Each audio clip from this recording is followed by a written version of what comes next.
First of all, from everyone at Legal Help Advisor, we would like to thank you for taking the time to do this interview with us. We really appreciate it, and we know it will be of great help. This way, we can not only educate more people in this sensitive topic, but also inform those who have been victims of human trafficking. So, to begin with, could you please tell us a little bit about yourself and your experience? My name is Steven Babin. I own the law firm Babin Law. We're a firm that does primarily sex abuse claims and mass tort claims, and we have a really heavy focus in human trafficking cases. We filed the first case under the Federal Human Trafficking Victim Protection Act against hotels. So the first standalone claim against hotels in the country, that was in 2019. And since then, I'd say we're probably one of, if not the leading litigating firm in that space.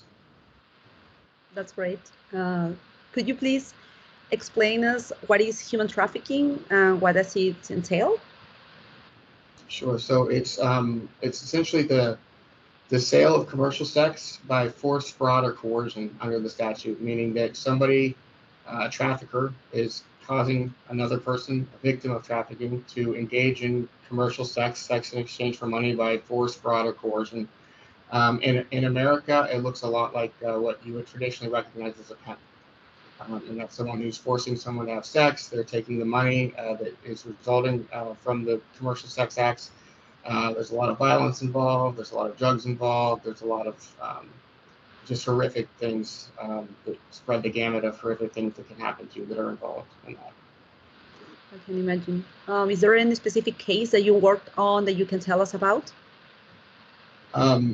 Sure. I mean, we have our lead case that we filed in 2019 is still ongoing. In that case, our client was trafficked at a number of different hotels. We're primarily only suing major brand hotel companies, so Wyndham, IHG, Choice, G6, Red Roof Inn, your major players that own the majority of the hotel market.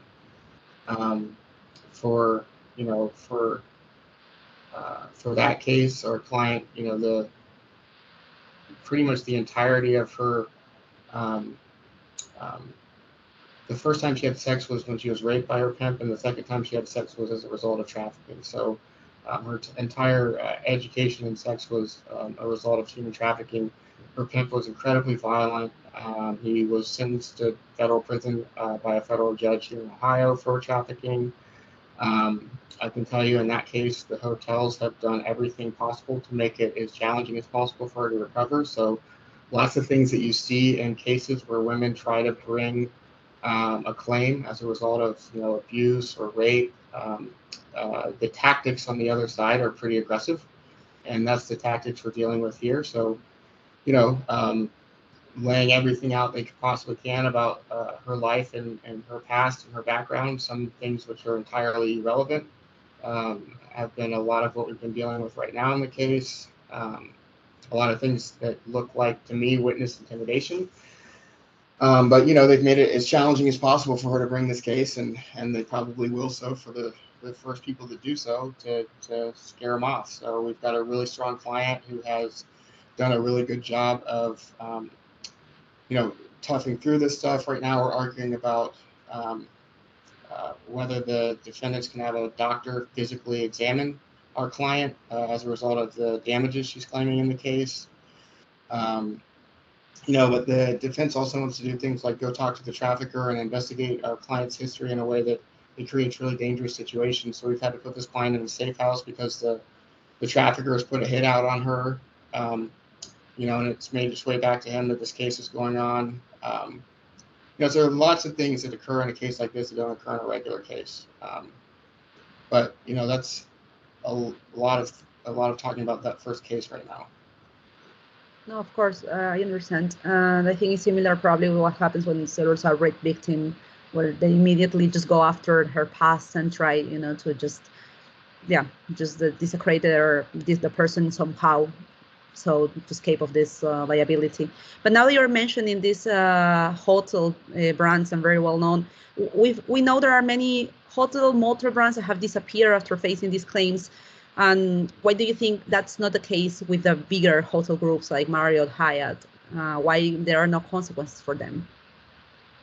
Because they're hard to hold accountable in situations like this. And that's something that our firm has made very clear that we want to do. We've only sued the major brand hotels in our claims, and not the mom and pops. And it's a result of obviously what our clients want to do too, because they want a result that not only gives them compensation, but that holds the people that are really responsible accountable for what's happening. And it's a top-down issue here, right? This is an issue of lack of policies and procedures that result in, trafficking occurring on the premises of hotels. 95+% of trafficking occurs in hotels. That's where this is happening. We know that's where this is happening. We know there are certain things that hotels could require of themselves and of their franchisees that they simply do not require. And the statute says you can't make money from what you knew or should have known was a trafficking venture. So they haven't been held accountable yet.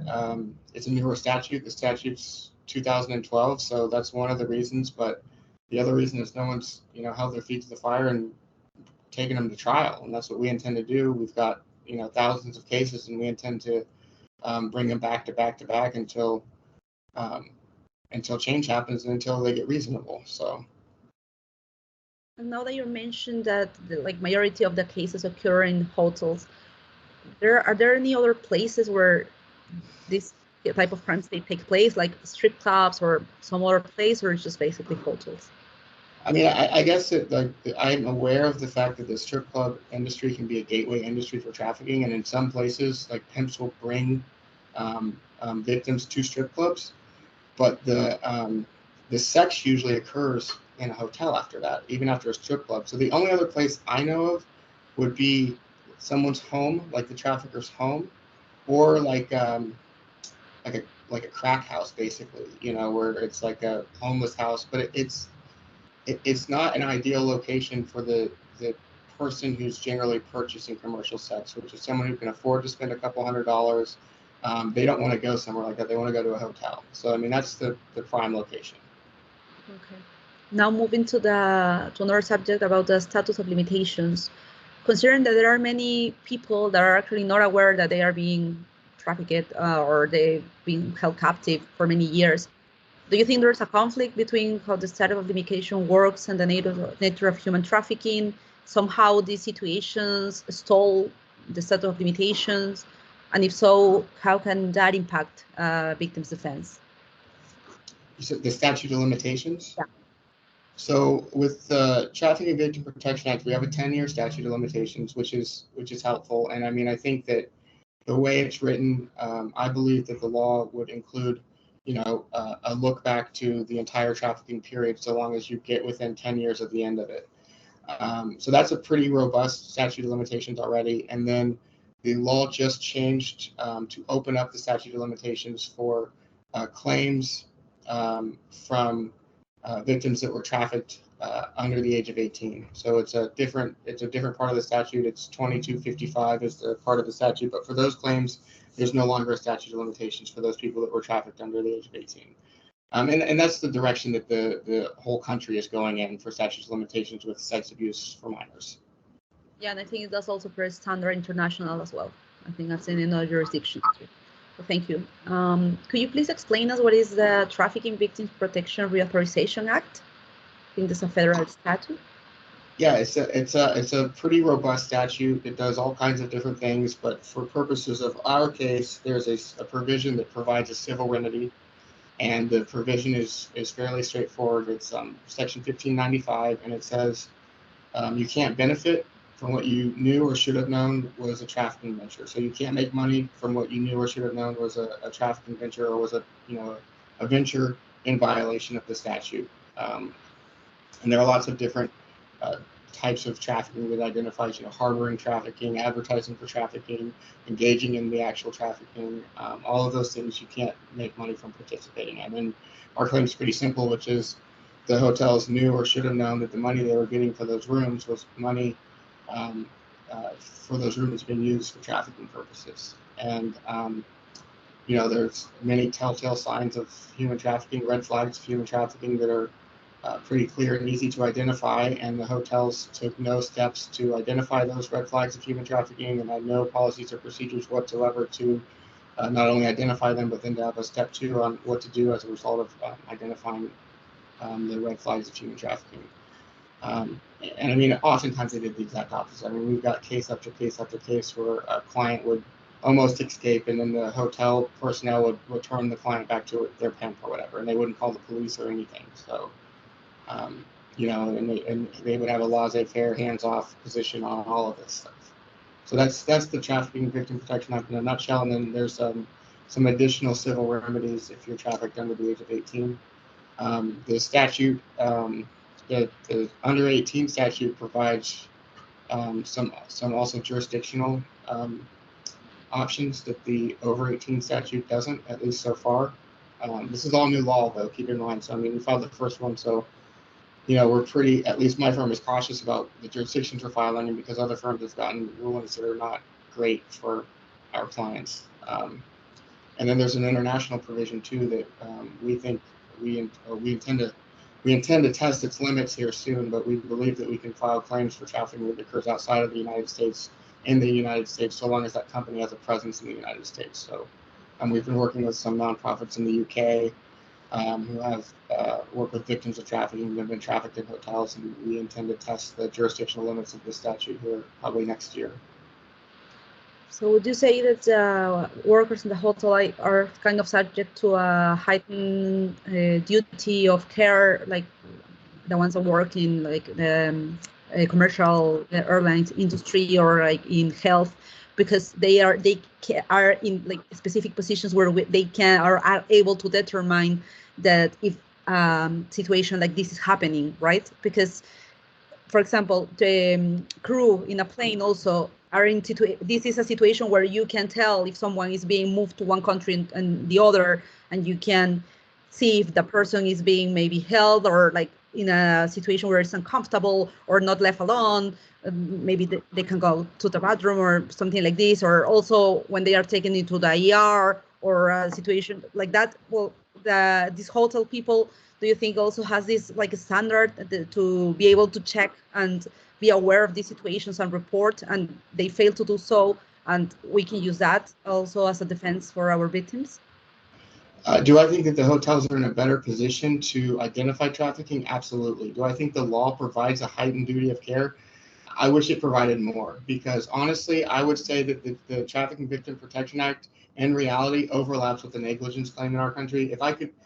Which has a 2-year statute of limitations. So I have a longer statute of limitations, but pretty much, in my opinion, if I could prove that case as a negligence claim, which in most circumstances I could, I can prove it as a TVPRA claim, but the TVPRA claim doesn't really include that many additional heightened, you know, levels of requirement upon the hotel industry. Now it may play out that we get a little bit stronger law. I mean, the law is still developing, but it doesn't look like it's going to be significant. I think that if the statute wants to do that, it should do that explicitly, and I think it should absolutely do that because of exactly what you said. The industry is in the best position to identify and to ameliorate the issue. And I mean, if you have a significant, I mean, not a significant amount, the vast majority of it occurring in that industry, well, then that industry should bear the burden of the heightened, you know, the heightened scrutiny. And I don't think I think it would cost the industry money, certainly, but in the long term, it's better for everything, better for business for them too. In the short term, it's a double money loss for them because they have to train people to turn around and turn down tens of millions of dollars in revenue every year. For sure. We hope legislation moves towards that. Yeah, so do we. We hope it moves so we can do things outside the country too. You know, the testing of the statute thus far with its international reach has been through cases that would be really challenging, and they have not proven successful. But same thing with the Alien Tort Act, when that was one that potentially had international reach. But I do think that this one has enough teeth to sue companies that have a real presence in the United States if they're the ones that are responsible for the violation of the TVPRA. So we'll see. Hopefully. Yeah. And last question is, how can we identify a victim of human trafficking? What should we do in that case? I mean, if you're in a hotel, there are some easy ways to identify one. I think that the easiest one is, because I get this a lot, like, oh, how could they identify it? I get it a lot of times from men when I'm telling you about this case, like, oh, how could you ever know? But generally, these women have quotas they have to meet that are financial, right? They have to make a certain amount of money every day, and that requires about 20 to 25 men to go in and out of each room every single day. That's a high volume of people going in and out of a room every single day. You know, and then when you add things like a pimp standing outside the room in the hallway, and you know, paying cash and asking for rooms by exit doors and staying there for extended periods of time, and like large numbers of condoms in the room, and we don't mean like 2 or 3, we mean like 100 of them. Refusing room service, or asking for more towels and refusing room service, or not room service, but cleaning services. Just a general overall appearance of the women that are there, the amount of belongings they bring with them for the time that they're staying there. You know, there are some things that are maybe a little bit more sophisticated, but just seeing, you know, how food moves in and out of there. I mean, lots of times traffickers are sophisticated people, and it's a sophisticated industry. Even if it's a bunch of like small cells of pimps, like they all play by the same rules. And you know, one of the large tactics that they use is food deprivation, right? Food deprivation is a really strong tool in controlling people. So they don't feed them if they don't do what they want, and that is an incredibly strong, and they don't give them water either, right? I mean, that's an incredibly strong thing to have significant control over a person's life. So, you know, you can identify things like that as well, malnutrition, obviously bruises that are apparent, all of those things are a number of red flags, and they're listed in a number of nonprofits, but they're pretty generally accepted across the industry. The red flags of human trafficking. So it's not they're not like big up for debate discussions. They're generally accepted. Yeah, you're right. And with those signs, like it's almost impossible to say you weren't aware what was going on, really, because that's not normal prostitution. And I mean, look, and we have cases that are much worse than that. I mean, we have like one of the second cases we filed, the housekeeping went in and our client was handcuffed to a toilet and they did nothing about it. We've got another case where our client's handcuffed to a bed and the pimp is filming her being raped as the hotel employee brings up different people to rape her. I mean, from just complete participation to absolutely turning a blind eye to something directly in front of their faces, like rape. So, you know, these are the ones that are sort of unfathomable to believe that it's actually happening like that. But I can tell you from our experience, it absolutely is. So. Well, yeah, that's even aiding and abetting. Like that's really, it's a very tough. This is a very tough. It's criminal, is what it is. It's criminal. Yeah, of course. Yeah. Of course, not really. Thank you so much. I think those are all the questions. Really, thank you for your time on behalf of everyone at Legal Help Advisor. I'd like to thank you for your valuable time, participation in this interview. We are sure your insights and expertise will help us educate more people about this topic. We sincerely appreciate your willingness to share your knowledge and talk to us today and share your experience with us. Thank you very much.